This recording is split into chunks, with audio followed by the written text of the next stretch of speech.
네, 창세기를 이어서 하나님과 이스라엘 민족의 만남, 하나님께서 이스라엘 민족이 어떤 하나님이신지, 하나님께서 찾으시는 이스라엘 민족, 아브라함과 이삭과 야곱, 요셉을 통해서 찾으신 사람이 어떤 사람인지 이야기를 창세기 읽으시면 되고요. 그 다음 출애굽기하고 창세기 사이는요, 약 150년도, 250년 사이가 간격이 있다고 해요. 그러니까 창세기 맨 끝에 요셉이 입관하였더라, 요셉을 입관하였더라는 내용이 나와요. 그리고 출애굽기 시작할 때 이스라엘 민족이 번성했다 하는 이야기 있잖아요. 거기 이야기 간격이 제법 좀 시간 간격이 있다는 거죠. 그리고 또 번성은 이렇게 생각해 보시면 돼요. 창세기하고 출애굽기 사이에 애굽의 역사가 좀 바뀐 게 있다. 조금 우리가 모르는 비하인드 스토리가 있다고 생각을 하시면 돼요. 첫째는 이스라엘 민족이 굉장히 번성했대요. 번성할 때는 어느 때냐? 아, 요셉을 공신으로 생각하는 왕조예요. 요셉이 총리로서 국가에 큰 공을 세우잖아요. 그 왕조 가족으로서, 그 왕조의 공신 가족으로서 이스라엘 민족이 한동안 지내게 돼요.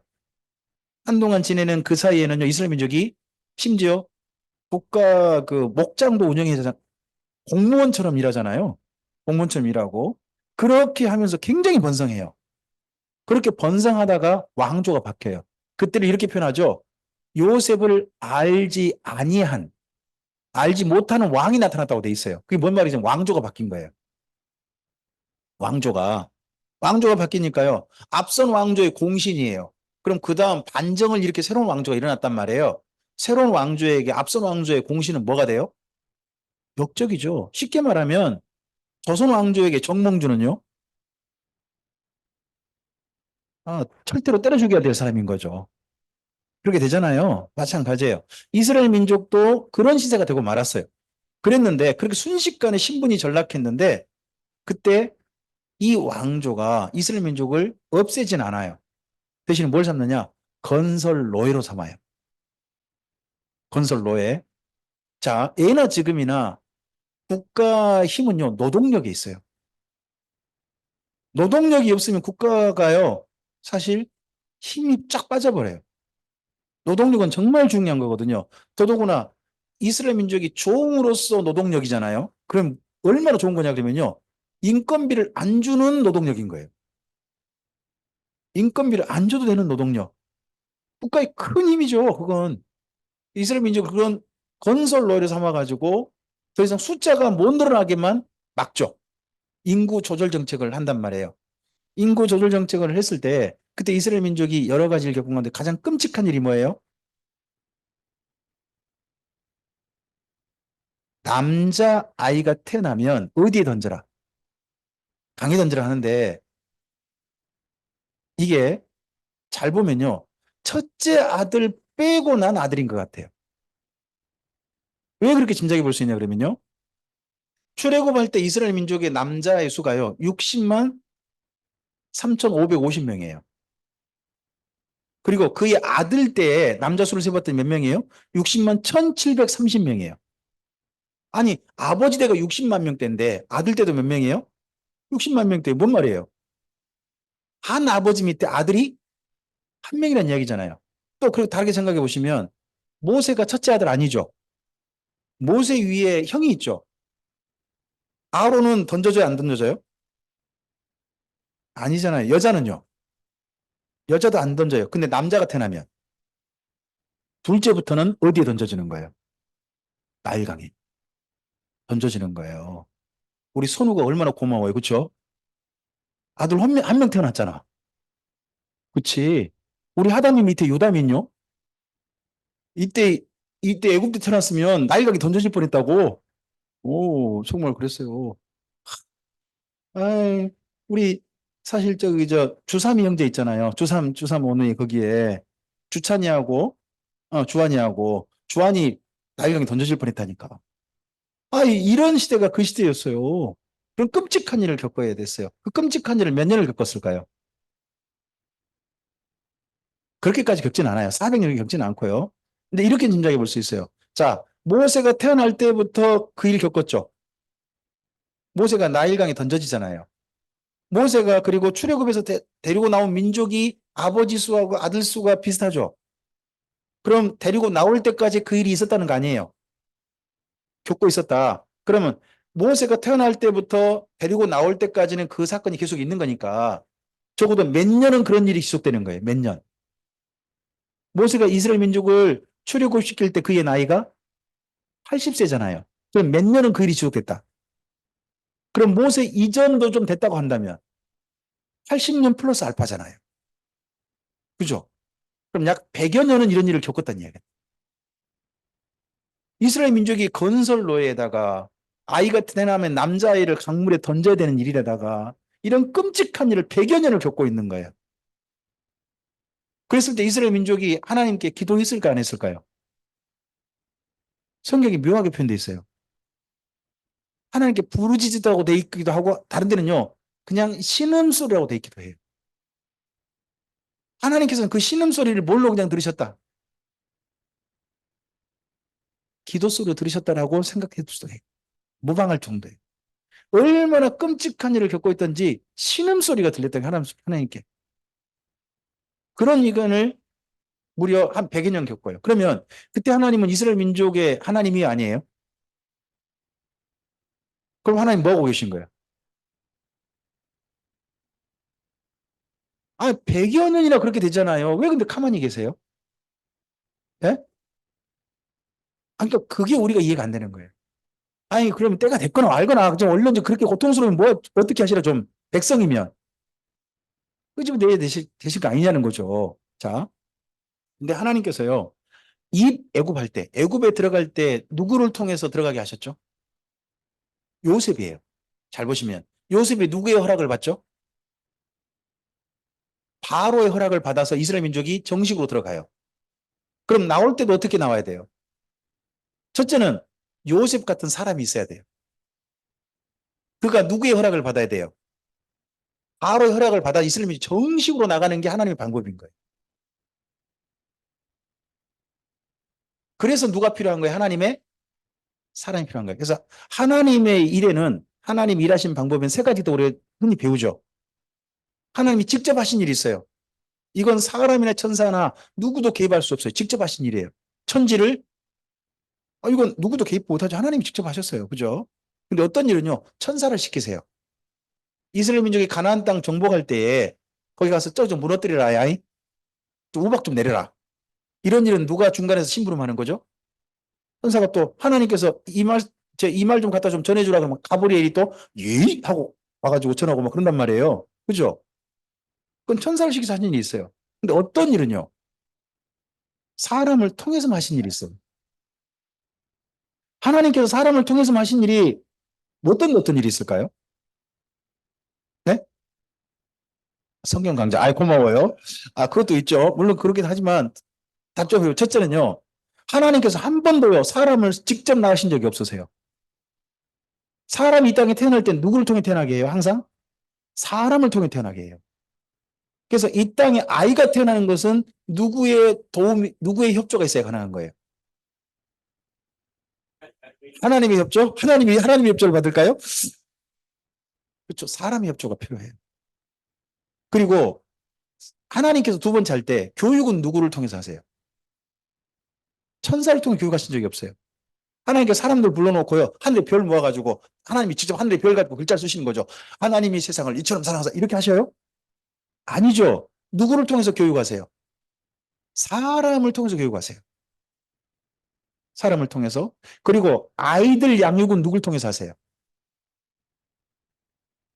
자, 우리나라 말에 이런 말이 있어요. 교회에 흔히 나오는 말인데 여러분도 좀 익숙한 말일 수 있어요. 내가 하나님이라면 하나님은 내 일 해주신다. 혹시 이런 이야기 들어보셨어요? 내가 하나님 일 하면 하나님은 내 일 해주신다. 저는 많이 들었죠. 그 내 일이 어떤 일이에요? 그게 하나님 일은 뭐예요? 하나님 좀 교회 와가지고 봉사하는 거예요. 대부분 잘 보시면, 잘 생각해 보시면, 예전에 전 그렇게 들었어요. 내가 교회 봉사 열심히 하면 하나님 일하는 거예요. 전도하고 막 그런 거 있잖아요. 열심히 하면, 그럼 하나님 어떤 일 해준다는 거예요? 내 남편 잘 되게 해주고, 내 자식 잘 되게 해주고, 내 집이 23평에서 30평으로 이사 가고, 차가 점점 배기량이 좀 커지고 막 이런 것들이 다 누가 해주시는 것이다. 하나님이 내 아이들 크는 것도 잘 되게 하는 거 누가 해주신다. 저는 그렇게 배웠어요. 여러분은 어떻게 배웠는지 모르지만. 근데 그 말은 거짓말이에요. 성경을 놓고 보면.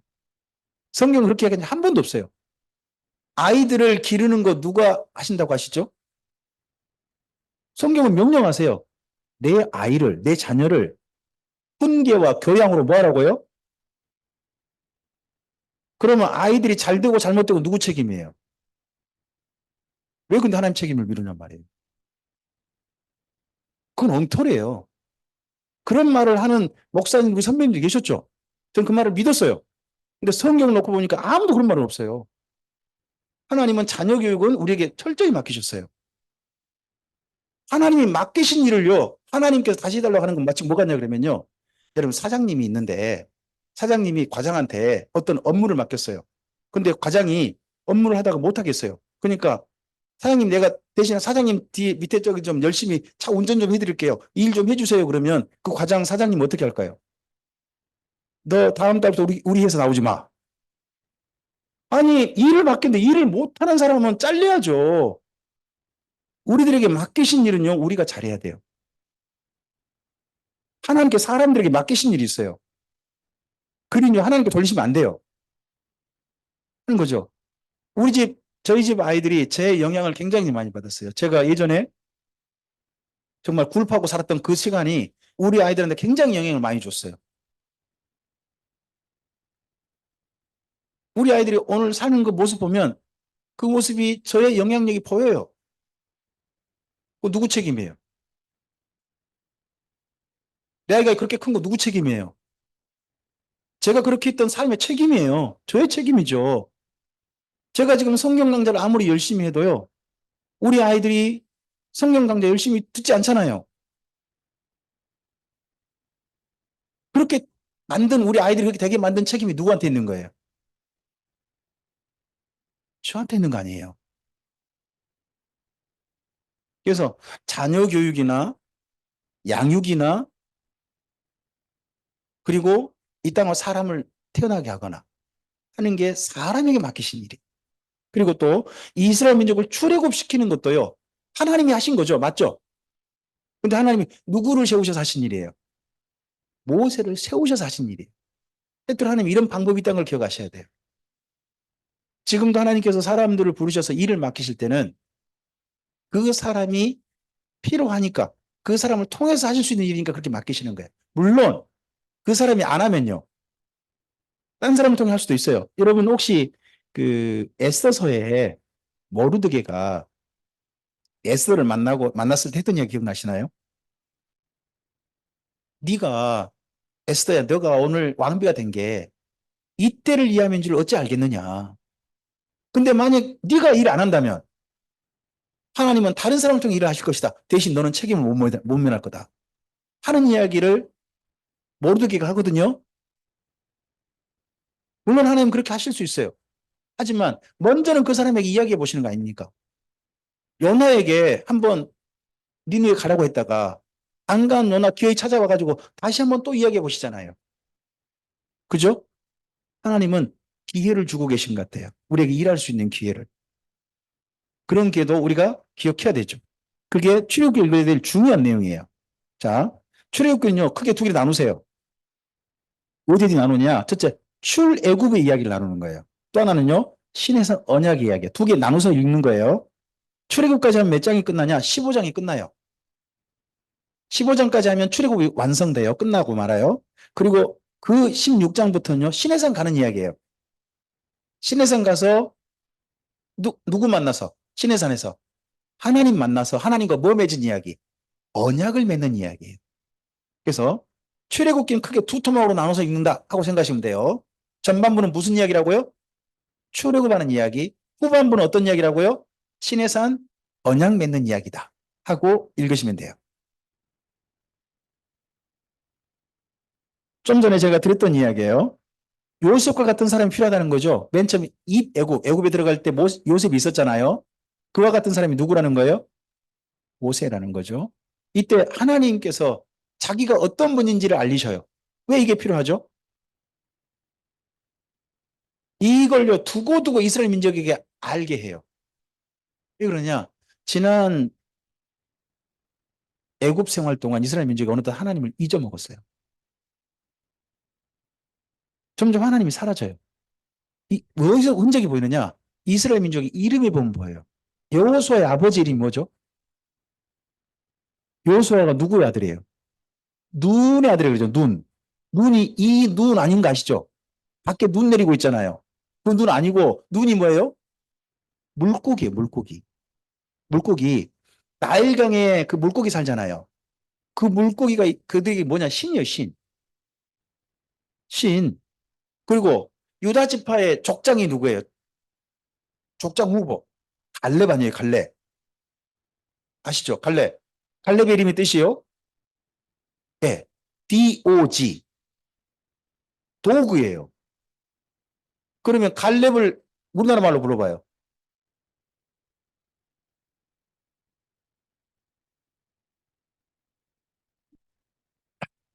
뒤에 그 친구들끼리 부르면 뭐라고 부를까요? 이 어떻게 이 아이 이름을 그렇게 지어주고 싶으세요? 저 아이 이름을 혹시나 우리 집에 여섯째가 태어났다. 근데 너는 새롭게 태어났으니까 예전에 갈렙을 본받아라. 그래서 우리나라식으로 붙여주는 거죠. 김캐 하면 그 다음 친구들이 그 애 친구들이 뭐라고 부를까요? 그래서 그런지요. 갈렙 이후에 이스라엘 민족은요. 갈렙이라는 이름을 쓰지 않아요. 잘 봐보세요. 갈렙이 그때만 나오고 그 다음에 이름이 안 나와 버려요. 왜요? 이스라엘 민족이 제일 천하게 여기는 우리나라하고 비슷한 거예요. 우리나라 개를 갖다가 어떤 사람을 개하고 비교했을 때는 좋은 의미를 하지 않잖아요. 물론 요즘은 그 젊은이들이 개란 말을 새롭게 쓰더라고요. 굉장히 크다. 개 멋있다. 뭐 이렇게 그렇게 쓰더라고요. 그렇게 쓰지만 우리나라 예전에 전체적으로 사람에게 쓸 때는 개 같다 그러면요. 어감이 안 좋잖아요. 이스라엘 민족도 마찬가지거든요. 그래서 이름도 안 써요. 근데 왜 그 이름을 쓸까요? 개를. 왜 개를 정식 사람 족장 더더구나 후보 이름으로 했어요? 그게 애굽의 신이에요. 그러면 이스라엘 민족이 애굽에 살면서 어느 문화에 젖어버렸다는 거예요? 애굽 문화에 젖어버렸다는 거예요. 그런 식의 사람이 있다 보니까 하나님께서 자기를 보여주시는 거죠. 그리고 6월절 이 부분이 있었고요. 그리고 네, 홍해도화와 있습니다. 이 사건에 대해서 어떻게 그 애굽에 10가지 재앙이 일어났지 하는 사건을 가지고 요즘 학자들은 이걸 가지고 설명하기를 좋아해요. 그리스에 산토린이라고 하는 여기 그 섬이 있어요. 섬지대 이렇게 생겼거든요. 이 섬이에요. 여기가 유명해요. 우리나라에 왜 유명해졌죠? 여기가? 포카리 스웨이트. 포카리 스웨이트 선전 그 있잖아요. 손예진이 나나나나나나나 하고 그 음악에 맞춰가지고 물장구 팡팡 쳤던데 거기가 여기거든요. 여기가 산토리니 여기가지고 우리나라에도 여행지로 굉장히 많이 알려졌죠. 근데 여기가요. 이 가운데가 펑 뚫려 있죠. 바다가. 여기 뭘까요? 이게 네, 화산이 터진 거예요. 원래는 섬이 전부 다 크게 하나였는데 얼마나 큰 화산이 터졌던지 가운데가 아예 없어져 버렸어요. 섬이. 실제로 그 당시에 지금 이거 산토린이라는 이 마을들이 이렇게 있거든요. 이 언덕이 이렇게 언덕이 흙한 집으로 있어가지고 뭐 우리나라 뭐 보기 좋다고 뭐 가서 사진도 찍고 많이 그러죠. 왜 이 사진님께서 저도 갔다는 이야기죠. 얼마 전에 다녀왔어요. 근데 산토리니 가면 이 티라 유적이라는 데가 있어요. 이게요. 지금도 3,500년 전 유적이래요. 그럼 어느 시대로 가요? 네, 출애굽이에요.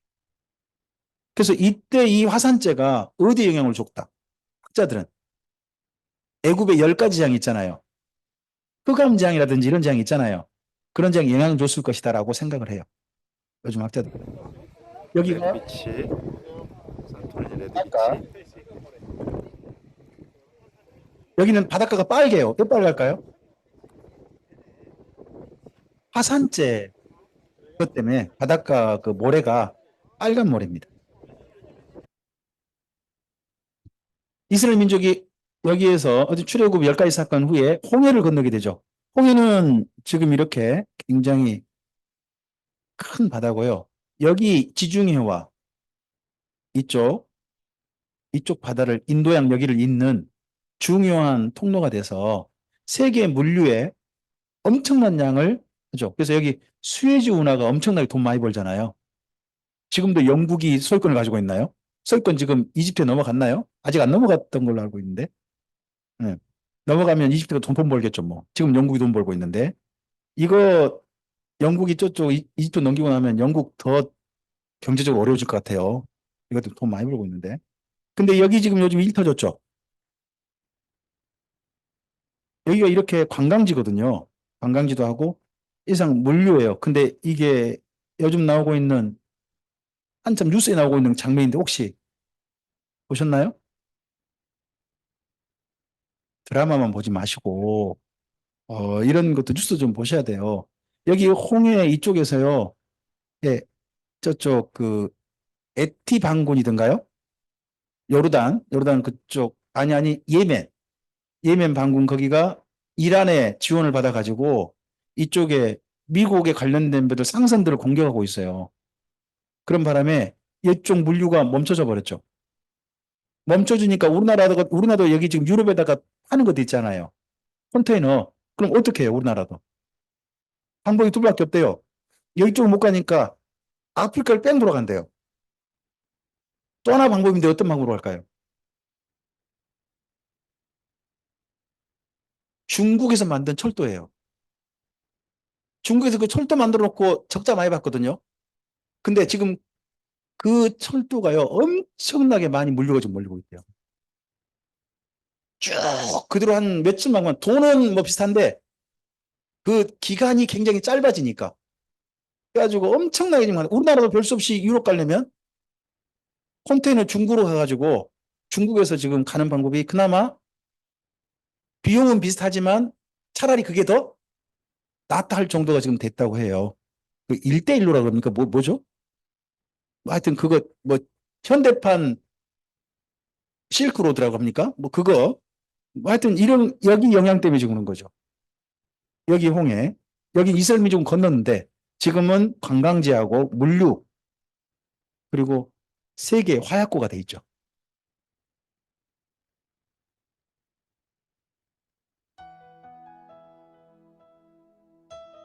여기를 이스라엘 민족이 건넜는데요.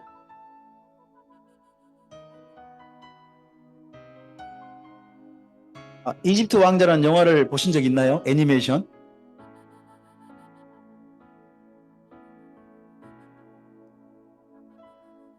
내가 는 길 그 멀고 험한 아무도 함께 가지 않는 그 광야길 걸어가다 내 앞에 놓인 큰 바다 이제 더 이상 내 발을 내디뎌 움직일 수 있는 곳은 없다고 느껴져 나 좌절하고 쓰러져 아무것도 하지 못할 때 그때 나를 만지는 손 나를 일으켜 세워 나의 갈 길을 다시 보라시며 내 앞을 바다를 가르시네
네. 복음성가하고 이렇게 음악을 함께해서 이 길을 건너면요. 그 다음 보이는 데가 잠깐만요.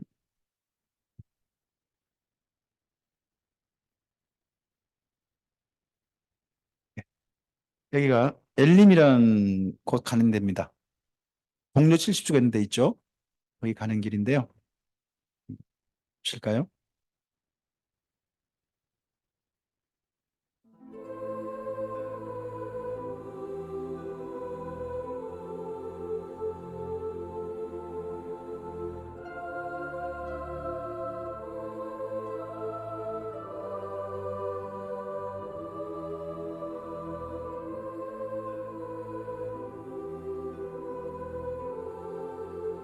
마라의 쓴물을 지나서 엘림으로 갔죠. 여기 잠시 이스라엘 민족이 머물잖아요.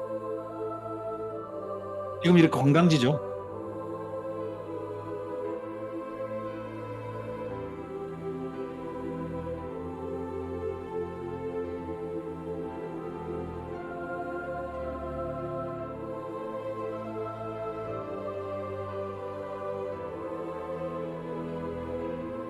마라를 지나서 그 다음에 엘림에 갔죠.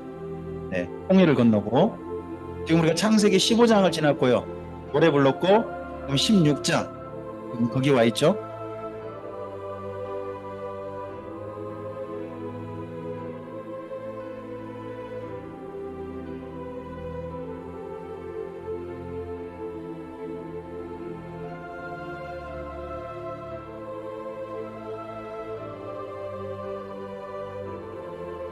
가다 보면 종려나무가 몇 그루씩 보여요. 그러다가 한꺼번에 있는 장소가 나타나는 거죠.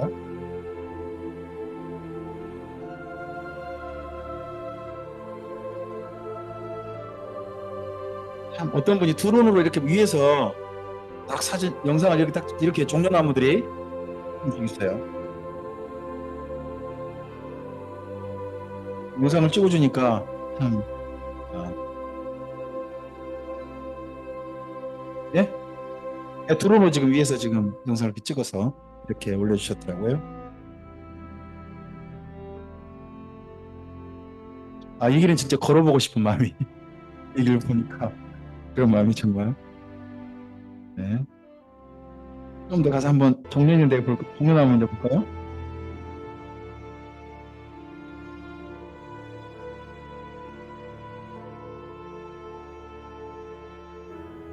예전에는 종려나무가 70주, 70그루 정도 있는 데라고 하는데 예, 어디 정도인지는 잘 모르겠습니다.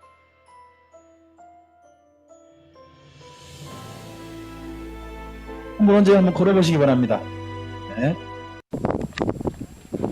거기 지나서 우리 지금 18장 맞습니다. 어디 도착했습니까? 시내산에 도착했습니다.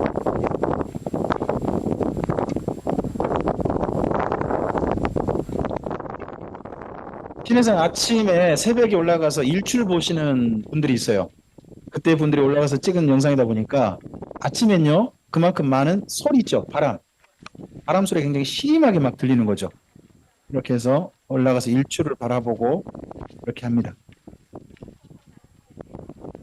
네, 정말 바위밖에 없는 그런 곳입니다.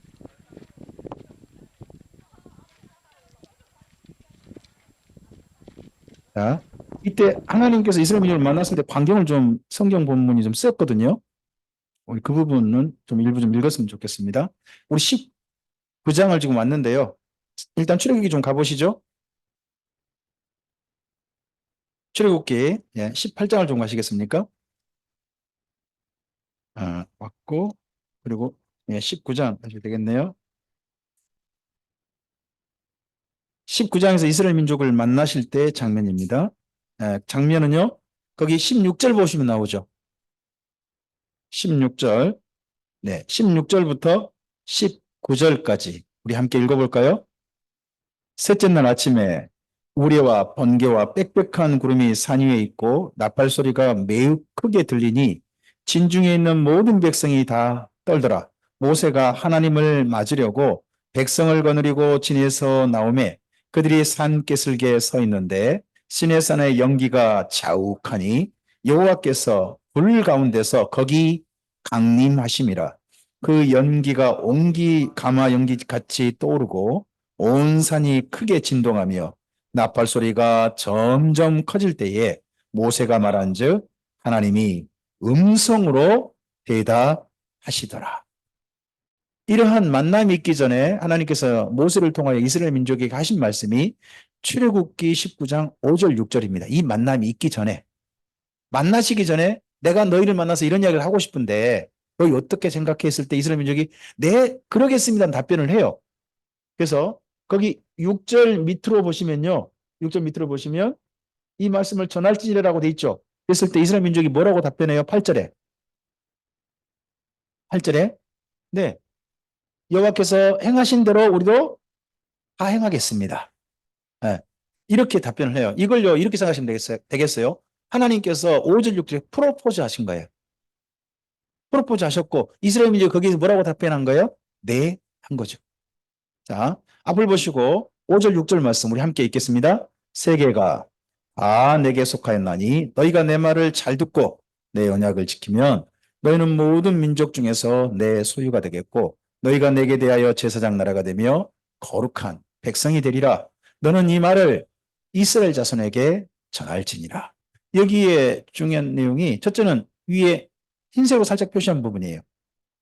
하나님께서 요청하신 게 뭐예요? 하나님 말씀을 잘 듣고 지켜달라는 거예요. 내 마음대로 행하지 말고 첫째는 잘 들어줘야 돼요.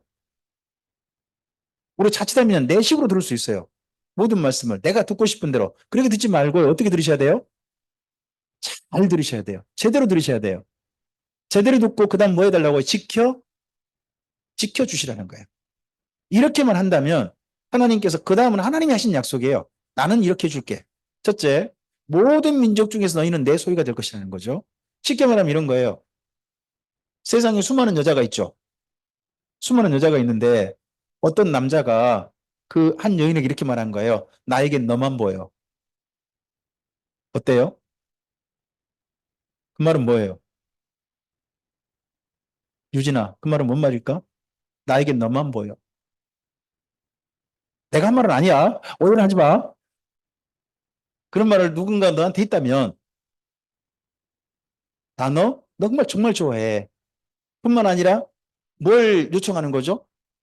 너도 나를 그렇게 생각하니? 라고 물어보는 거잖아요. 그죠? 예.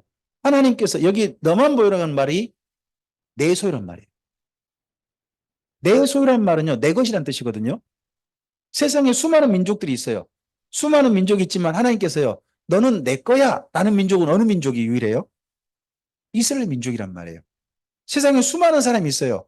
근데요, 수많은 사람 중에요, 한 남자가 한 여인에게 너는 내 거야. 또 한 여인이 한 남자에게 당신은 내 거야 라는 이야기를 누구한테 할 수 있죠? 이건 자식한테 하는 이야기 아닙니다. 자식은 내 게 아니에요. 남의 거예요.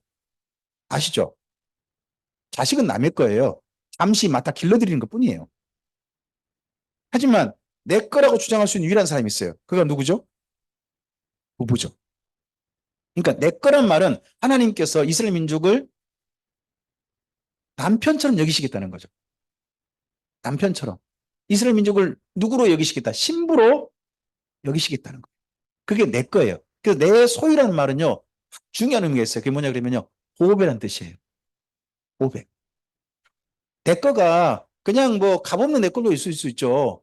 근데 내가 가진 것 중에 최고 1번 그게 당신이야 하는 이야기가 내 소유, 쇠킬라라는 말인데 보배란 뜻이에요.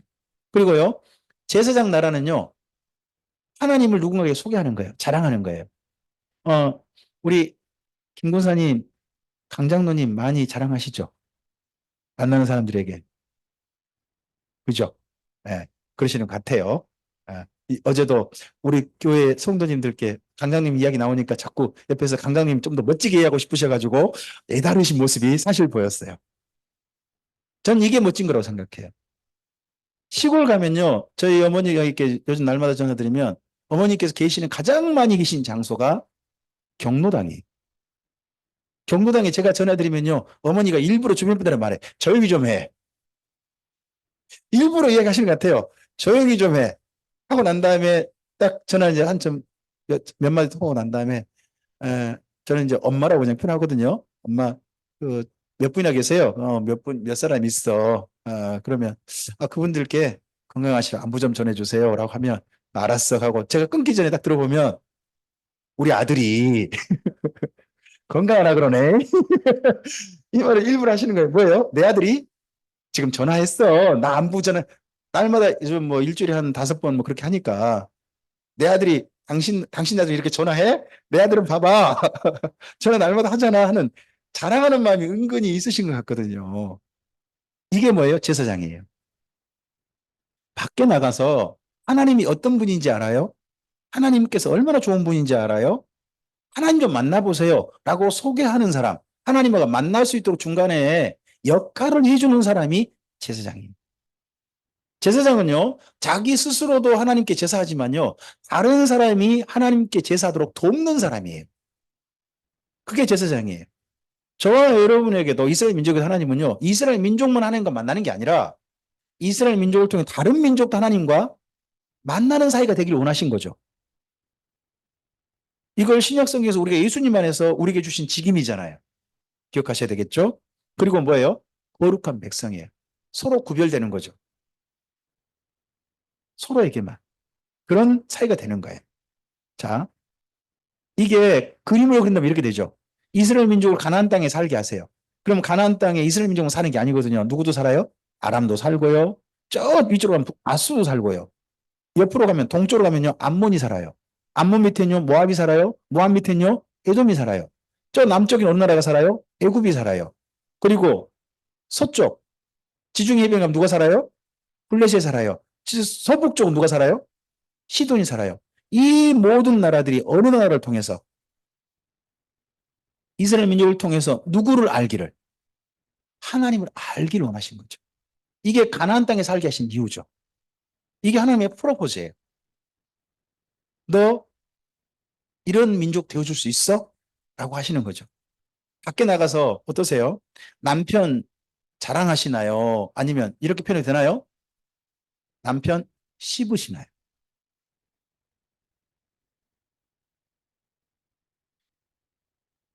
그러면 남자분들께 여쭤볼게요. 바깥 나가셔서 아내분을 자랑하시나요? 아내분을 씹으시나요? 아무 말 안 하나? 하나님은 어떤 사이가 되길 원하신 거예요? 자랑해 준 사이. 그만큼 자랑스러운 사이가 돼야 되겠죠. 자랑스러운 사이가 되고 그런 사이가 하나님과 이스라엘 민족 사이가 되길 원하고 사실은 그렇게 사는 게 제사장인 거예요. 내 사람을 밖에 멋진 사람으로 이야기하세요. 자꾸 깨트려 버릴 사람으로 생각하지 마시고 그렇게 생각하게 만들지 말고 멋진 사람으로 생각하도록 이야기해 주셔야 됩니다. 그래서 방금 우리 좀 전에 읽었던 장면이 있죠. 19장 거기 16절부터 18절 19절까지 있었잖아요. 여기 내용을 히브리서는 이렇게 표현했어요. 13장에 앞을 보시고요. 읽어보세요. 너희는 만질 수 있고 불이 붙은 산과 침침함과 흑암과 폭풍과 나팔 소리와 말하는 소리가 있는 곳에 이른 것이 아니라 여기 방금 어디였죠? 여기가 시내산. 시내산은 이스라엘 민족이 하나님 만났을 때 하나님께 이런 모습과 함께 이스라엘 민족에게 강림하셨잖아요. 네? 계속요.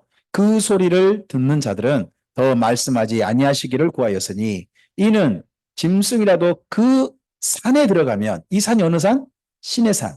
돌로 침을 당하리라 하신 명령을 그들이 견디지 못합니다. 실제 이스라엘 민족은 모세에게 중간에 역할을 해주세요. 우리가 하나님 소리 더 들었다가는 겁에 질려가지고 못 살겠어요. 막 이런 이야기를 하잖아요. 네. 그때 하나님께서 이스라엘 민족에게 음성으로 들려주신 하나님의 계명이 뭐죠? 십계명은요.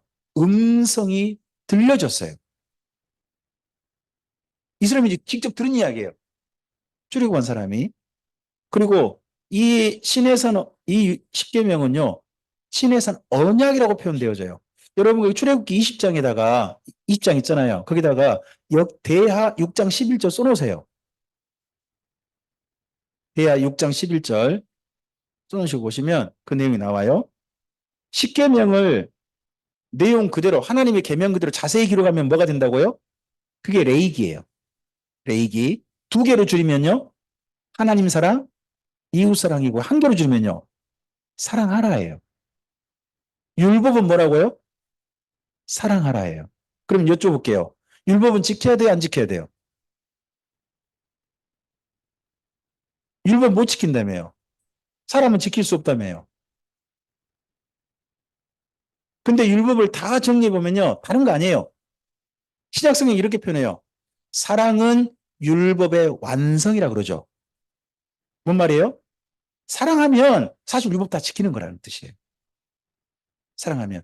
우리가 왜 율법을 못 지키는 거죠? 쉽게 말하면 모든 걸 사랑하며 살지 않아요.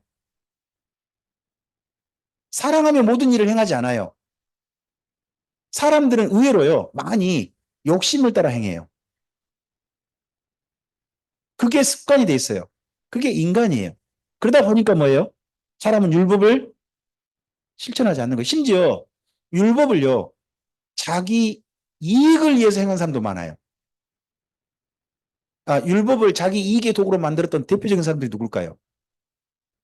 네, 바리새인이라고 해요. 그러면 우리는 어떤가요? 율법을 통해서 진실하게 사랑하는 도구로 삼나요? 아니면 나한테 뭔가 좋은 일이 오기를 바라서 하나님 말씀을 지키고 있는 건가요?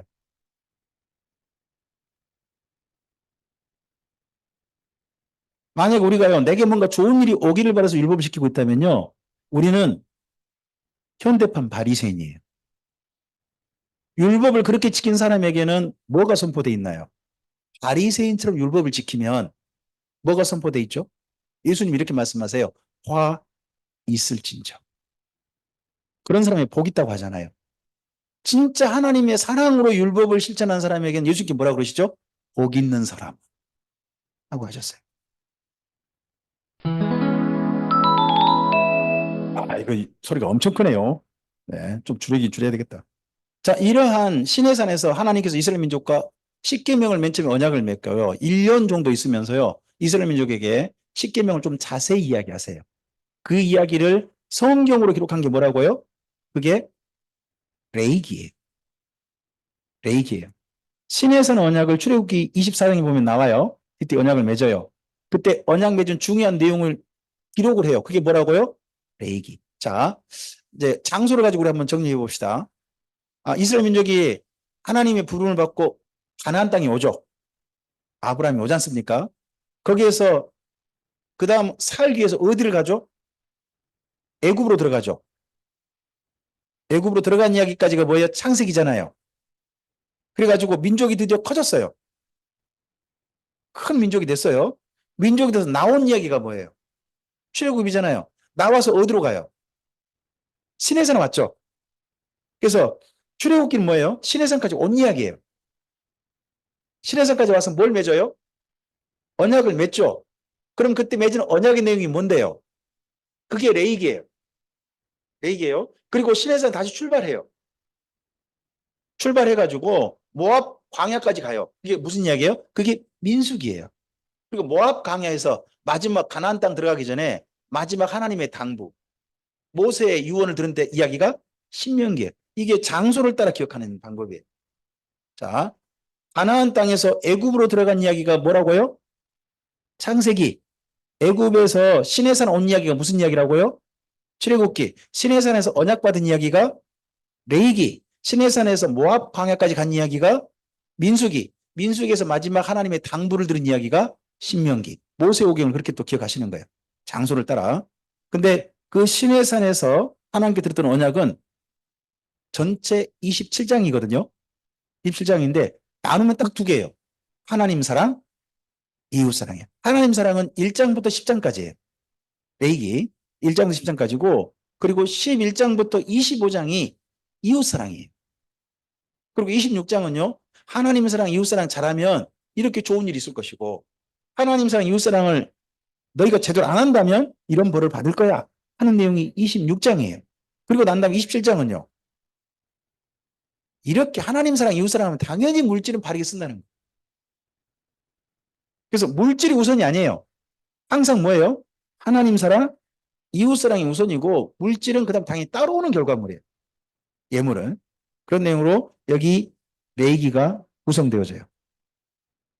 자, 이때 이스라엘 민족이 자원하에서 뭘 마련하죠? 신혼방을 마련해요. 어, 성막을 지었는데 성막이 비용이 얼마나 들었을까요? 사실 출애굽기 25장부터요. 출애굽기 25장부터 출애굽기 40장이 전부 다 성막 짓는 이야기예요. 다 성막 짓는 이야기거든요. 그 이야기 가운데 성막을 전체 짓는데 비용이 얼마 들었을까요? 현대적으로, 현대 비용으로. 현대 비용으로. 500억이래요. 500억. 억 소리 나오잖아요. 500억이면 뭘 지을 수 있죠? 뭘 할 수 있죠? 아파트 한 동밖에 못 져요? 요즘 그러는 거예요? 네. 한 동이면 250세대 한 동을 짓는다고요? 그러면 나한테 이익이 얼마 돌아오는 거예요? 갑자기 드는 얘기는. 아, 어쨌든지 자, 이 성막이 전체 짓는데 500억이 들었다고 해요. 그럼 돈 엄청나죠? 근데 이걸 조금 좀 자세히 들어가 볼게요. 하나님께서 이스라엘 민족에게 25장에서 성막 짓기 위해서 가져오라고 하거든요. 지금 건축금금 하라고 하신 거예요. 누구한테 하라 그래요? 백성들에게 하라고 해요. 어떤 사람에게 하라고 해요? 자원하여 드리고자 하는 자에게. 당연히 다 하자고 하는 게 아니라 어떤 사람에게만? 기쁨으로 내는 사람에게만 이라고 조건이 돼 있어요. 한번 25장 가보실래요? 출애굽기 25장 1절과 2절을 보세요. 1절, 2절.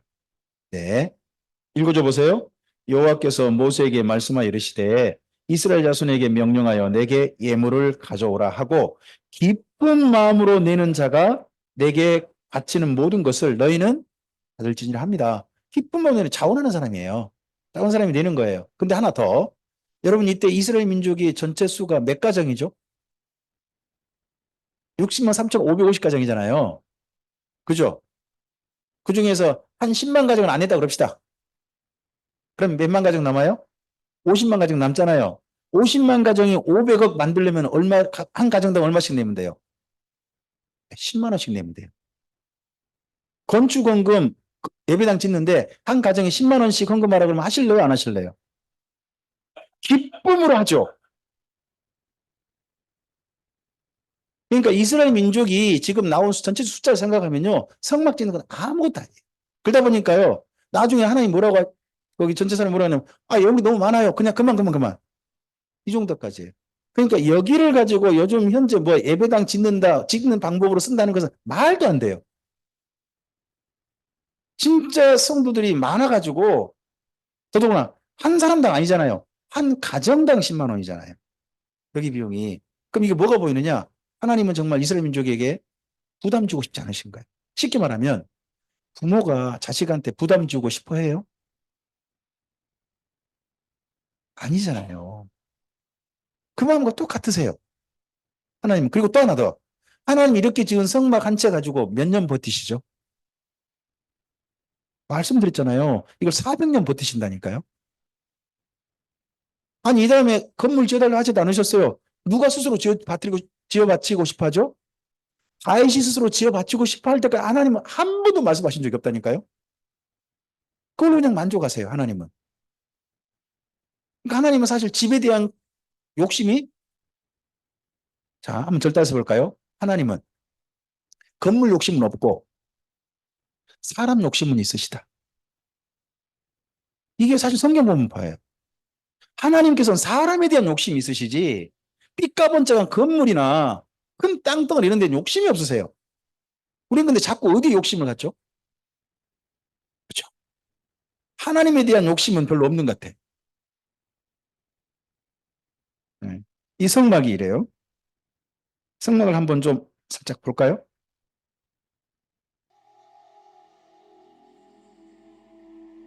모든 이스라엘 민족이 주변에 진을지를 짓고 한 가운데에 성막을 두었죠. 성막을 두고 여기 500억. 이 안에 그 성물들이 금이라든지 이렇게 많이 사용되기 때문에 고백이기 때문에. 이 나무는 무슨 나무라고 그러죠? 이때 여기 사용된 이 나무들 있죠? 이 광야에서 백향목 못 구해요. 이 조각목이라는 나무예요. 조각목이 뭐죠? 거기 가보면 보이는데 아카시아 나무예요. 광야에 자라는 아카시아 나무예요. 그러면 그 나무가요, 얼마나 단단할까요? 속이 진짜 단단한 거예요. 그래가지고요, 지금 심지어 이때 조각목으로 만든 그 사람, 그, 뭐죠? 관이죠, 관. 지금도 멀쩡하게 나온대요. 3,000년 그렇게 됐대요. 그 정도 단단하대요. 우리나라 박달나무인가요? 하여튼 단단한 나무래요. 왜? 광야 그렇게 자라니까. 대신에 이런 목재를 만들려면 광야에 그런 나무가 큰 나무가 있어야 되겠죠. 지금 보면 그런 나무 한 그루도 없어요. 이렇게 된 게. 그러면 과거 이때 3,000년 전에 이때는 적어도 이런 나무가 있었겠구나, 광야에서 하는 것도 좀 짐작이 되죠. 현장에서 사용될 수 있는 나무를 사용하라고 했는데 대신에 뭐냐? 이스라엘 민족이 그만큼 수공이 들어요. 말씀드렸잖아요. 이게 아카시아 나무라고. 그러면 가시가 엄청나게 많은 나무예요. 자, 이 나무 밑에서는 잠을 쉴 수 있을까요, 없을까요? 혹시 로뎀나무 밑에서 쉬어갔던 사람 한 사람 떠오르지 않으세요? 로뎀나무. 엘리야가 아이고 죽겠습니다. 죽여주시옵소서 하고 누웠던 데가 로뎀나무잖아요. 광야에 가면 그늘 있는 나무가 뭘까요? 이 광야에 그늘 있는 나무. 이 조각목이에요. 근데 거기 안 눕고 로뎀나무 밑에 누웠을까요? 맞아요. 가시 때문에. 아파. 이 밑에는 도저히 못 누워요. 그러니까 로뎀나무로 불리는 덤불이 덤불, 작은 건불, 풀더미에 풀더미. 로뎀나무, 전 나무인 줄 알았거든요. 가보세요. 가보면 나무가 아니에요. 가시덤불은 아니에요. 나무도 아니고 하여튼 풀이에요, 풀. 풀이 올라가지고 조금 자라가지고 그늘도 없어요. 그럼 거기 누웠단 말은 뭔 말이에요? 죽여주시옵소서 못 가겠습니다. 이런 말이거든요, 사실은. 근데 거기를 놓았다는 거예요. 그래서 저는 요즘 우리나라에서 그 로뎀나무 쉼터를 하는 교회가 많잖아요. 광야 실적이 갔다 오고 난 다음에 제가 든 생각이 뭐냐 그러면 저기가 쉼터가 되겠나. 제가 광야 가보니까 그 쉼터가 도저히 안 되겠더란 말이죠. 제가 나중에 엘리야한테 좀 살짝 보여드릴게요. 그래서 로뎀나무 쉼터라고 카페를 만들어 놓은 데는 그 쉼터가 안 될 텐데. 한 생각을 저는 은근히 저는 하고 있어요. 밖에는 쉬십니다. 네. 좀 더 좀 가볼까요? 앞에 물두멍에서 손을 씻고 들어가게 돼 있죠. 이게 조각목이고요. 천을 3중으로 덮었죠.